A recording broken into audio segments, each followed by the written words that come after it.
তামিলনাড়ুর রাজনীতিতে এবার সত্যি বড় চমক। অভিনেতা থেকে রাজনীতিবিদ হওয়া থালাপতি বিজয় প্রথমবারের মতো বিধানসভা নির্বাচনে বিশাল সাফল্যের পর মুখ খুললেন।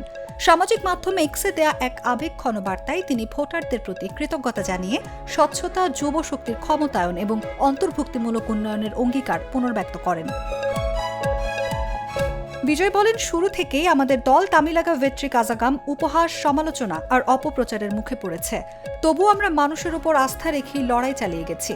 তিনি আরও দাবি করেন, এই নির্বাচন ভারতীয় রাজনীতিতে এক নতুন আলোড়ন সৃষ্টি করেছে এবং তারা যাকে অলৌকিক নির্বাচন বলেছিল তা বাস্তবে রূপ নিয়েছে। তবে জয়ের মাঝেও চ্যালেঞ্জ রয়ে গেছে। সরকার গঠনের জন্য প্রয়োজন 118 আসন, সেখানে টিভিকে পেয়েছে 108টি। ফলে এখনও 10 আসনের ঘাটতি। রাজনৈতিক মহলে শুরু হয়েছে জোট রাজনীতির জল্পনা। বিশ্লেষকদের মতে কংগ্রেস, বাম দল কিংবা পিএমকের মতো ছোট দলগুলো হতে পারে নির্ধারক শক্তি। এমনকি বিজেপির তরফ থেকেও এনডিএ জোটে যোগ দেওয়ার আহ্বান এসেছে।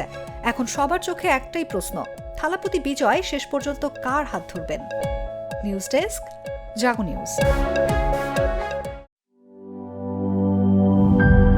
গ্লিটারের টুইন লেমন ও অ্যান্টিব্যাকটেরিয়াল ফর্মুলা বাসনকে চকচকে জীবাণুমুক্ত করে আমাদের দেয় গ্লিটার গ্যারান্টি।